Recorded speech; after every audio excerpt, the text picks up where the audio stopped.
honorary knight. You're still here?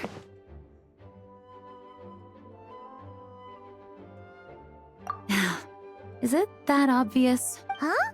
But Varka's coming back. The situation in Nokrai is stable. Surely things are looking up. True. From what you and Lowen have told me, the expedition has indeed accomplished its strategic objectives. It seems that Mondstadt no longer faces any threat from the perils of the North, be they the Wild Hunt or the Doctor. And yet, for some reason, I can't help but recall something the Grandmaster said to me before he left. If I don't make it back from this expedition, you'll have to assume the mantle of Grand Master of the Knights of Favonious. If it comes to that, remember to train the next Knight of Boreas in my stead. I've planted some promising seeds in Mondstadt, but they still need time to grow. Some have yet to master the art of social interaction. Some don't yet understand that they too need protecting. And some, well, some might not even want to be a knight yet. What's wrong? Well, there's no need to frown. I'm going on an expedition, not marching to my death. This is all just a contingency plan in the event that I'm unable to return. Until I return, I leave them in your care. The lineage of the Knights of Boreas has nearly been extinguished twice in Mondstadt's history. The first wandering knight to claim the title arrived in Mondstadt 1,000 years ago, along with his wolf companion. He was as free as the wind. He left no succession plan behind. Even his name was lost to history. The title of Boreas could have disappeared from Mondstadt just as he did, but he had an informal disciple, a knight named Ravenwood, who admired the Knight of Boreas greatly. Ravenwood's valor and swordsmanship earned him the wolf spirit's recognition. When the old aristocracy tried to regain power, Ravenwood came once more to Mondstadt's defense. From then on, the title of Knight of Boreas was passed down from generation to generation within the Knights of Favonious. Wolf spirit?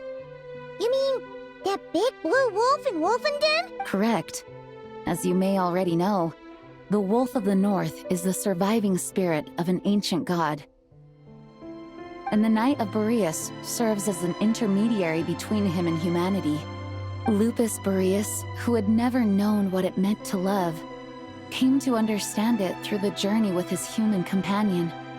In the end, he chose to allow his power to become one with the land. This was once a well-known tale in Mondstadt, but these days, few people are aware that the starting point of the Wolf King's journey was not Mondstadt, but Nokrai.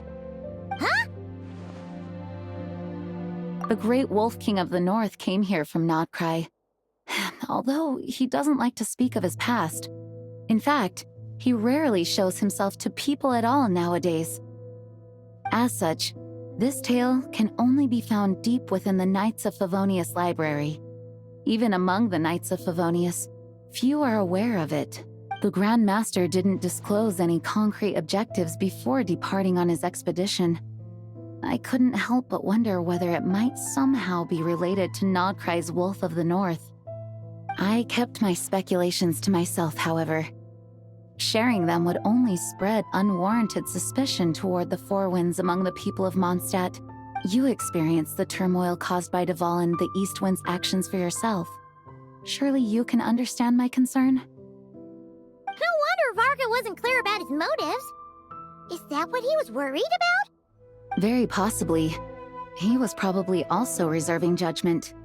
Having heard about your experiences in Nokrai, I now suspect that the Grand Master hadn't yet ascertained the true identity of our enemy at that time. And as it turns out, the calamity born in the north wasn't an ancient god, but rather the Wild Hunt and the Doctor. I guess we were both jumping to conclusions. Yes, I completely agree. The tide can turn rapidly in times of battle. It's a leader's responsibility to prepare for every possible contingency. Even if his contingency plan never needs to be put into action, I'm sure the Grand Master is relieved to know that it's in place.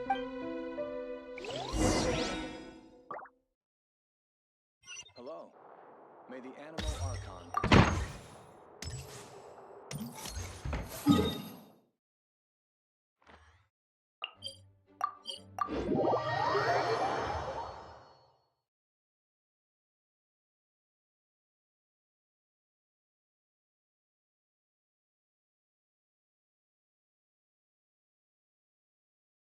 turned into a pretty long conversation, huh?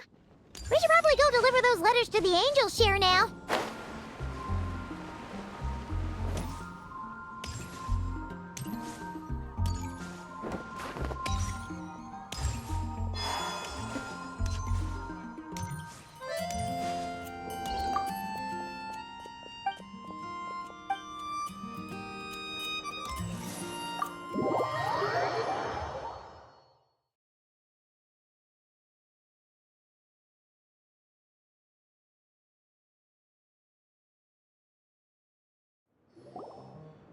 When you're mixing drinks in hot weather, start by pouring in cold water and add ice cubes.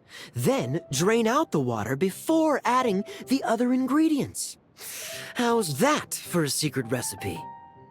Maybe it's worth a little intel in return. Please. I've known that little trick for a good 10 years at least. You'll have to offer something a little more substantial if you're serious about trading. I know there's no one else in the tavern right now, but do you two really need to talk so loudly? Especially if you're supposed to be exchanging confidential information.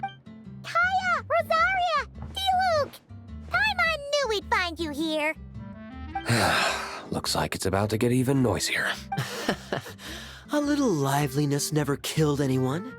Traveler, Paimon, what brings you our way? Please allow me to once again express my sincere condolences regarding your late father and the incident with Eric. We make absolutely no excuse for his crimes. I hope you will give some serious consideration to the question I asked you before I left, though I'm sure you're tired of hearing me ask by now. The Knights of Favonious will always welcome you. From the look on your face, I'm guessing the Grand Master is still refusing to drop it? He nags like an old man. It's hardly surprising. Huh? Drop what? What's this about? Nothing, really. Before leaving on the expedition, Varka came here to chat with me over a drink. I failed to avoid him. He, asked me if I'd consider rejoining the Knights of Favonious, and I declined. He expressed his regret about everything that happened, and asked me to reconsider. That's all there is to it. Yeah, right. Sounds like you skipped a lot of details. There's clearly more to it. Whatever details I chose to omit are in the past. Dragging them back up now serves no purpose. You say that now, but back then, you couldn't let it go. You and the Knights of Favonious were constantly at odds. I wasn't seeing the full picture. I've had a lot of time to reflect since then, but my answer remains unchanged. I'm not rejoining the Knights of Favonious. Both the Grandmaster and the acting Grandmaster are too upright and honorable. I can't see the shadows that lurk beneath them due to the size of the organization they lead. They need someone on the outside to keep watch vigilantly. If I had a Mora for every time I've heard you repeat that argument. I actually don't disagree with the first part of what you said, but don't you think someone can keep tabs on things from the inside? When you join an organization, you're bound by its rules, no matter how free it may seem on the surface. You think so? Never mind the Knights. Have you honestly ever been bound by the rules of the Church? Good question. Have you considered that maybe that's why I chose to join the Church and not the Knights to begin with? Are they arguing or not? It's kind of hard to tell. Oh, kind of like the contingencies Jean was talking about. The more ways they have to protect their home, the better. Huh?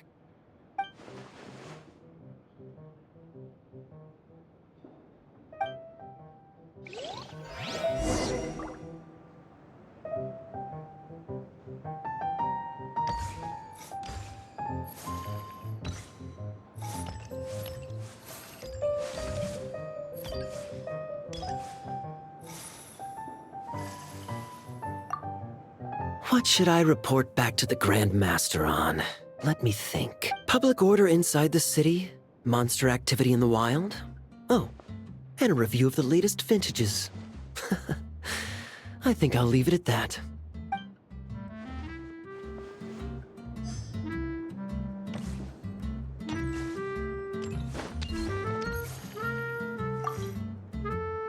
My reply won't be a long one, as usual. I'm sure Varka won't be surprised.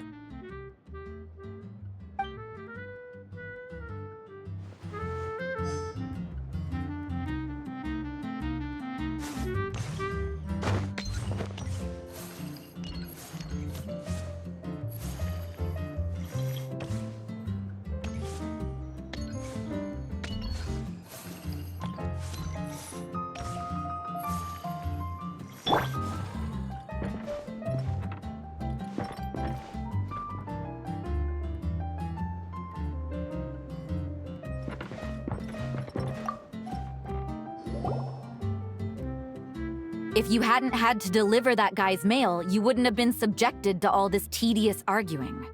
When I write back, I'll tell him to quit making trouble for other people. It's no trouble. Lowen did most of the work. We just volunteered to do the last leg of the journey. Mostly so we could come say hello.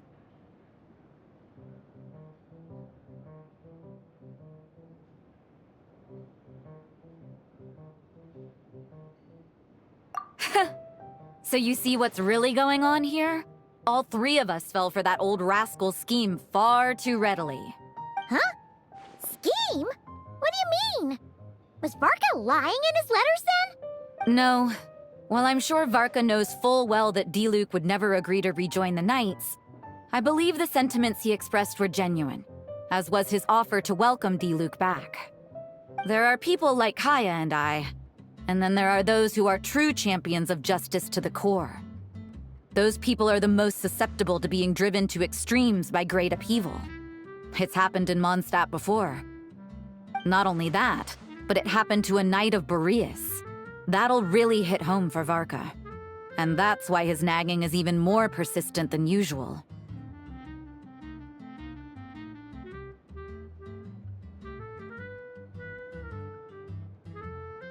Yeah. So no one's told you this before? The lineage of the Knights of Boreas had nearly been extinguished twice in history. The first was at its inception. The second was the case I was alluding to. Oh! Wasn't Jean telling us about this? Wait.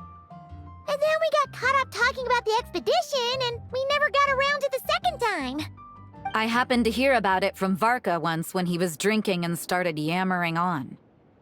The second crisis in the Knights of Boreas lineage. It was 500 years ago. Although the Knights of Boreas are meant to be intermediaries between humans and wolves, in practice, very few of them have been truly recognized by Lupus Boreas over the past millennium. Of those who have, the best known are the first Knight of Boreas, Ravenwood, the wolf pup Rostam, and Varka himself.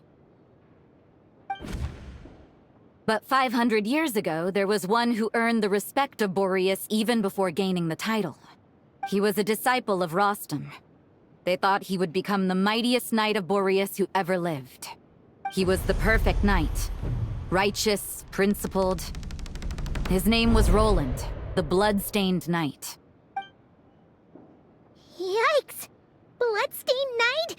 That sounds a little ominous. Well, apparently his original title was the White Knight, but he lost countless comrades during the Abyssal Calamity 500 years ago, including his tutor and mentor, Rostam. The endless bloodshed stained his sword and armor a crimson as deep as black, transforming the White Knight into the Blood-Stained Knight. After that, he threw himself completely into battling monsters, leaving Mondstadt and the Knights of Favonious behind. To this day, no one knows his final whereabouts. It's hard to say whether the loss of an important figure in his life is what drove him to the point of obsession, or whether he was already too far gone to save. But had he known that the Knights of Favonious would always welcome him back, perhaps things would have turned out differently. So if you want my opinion, The reason why Varka keeps asking Diluc to rejoin, despite knowing that he'll never say yes, is to let him know you're not alone. After all these years, he's still as persistent as ever. Just like how he used to be with me. Huh. Turns out Varka's a lot more thoughtful than he lets on. Paimon had the wrong idea about him. Anyway, there's still something about this whole Boreas business that Paimon isn't really getting. Wasn't Andreas a god in Mondstadt thousands of years in the past? If so, why did Jean say that Boreas and the Wandering Knight only arrived here just 1,000 years ago? Plus, Paimon's super curious about what happened to Roland.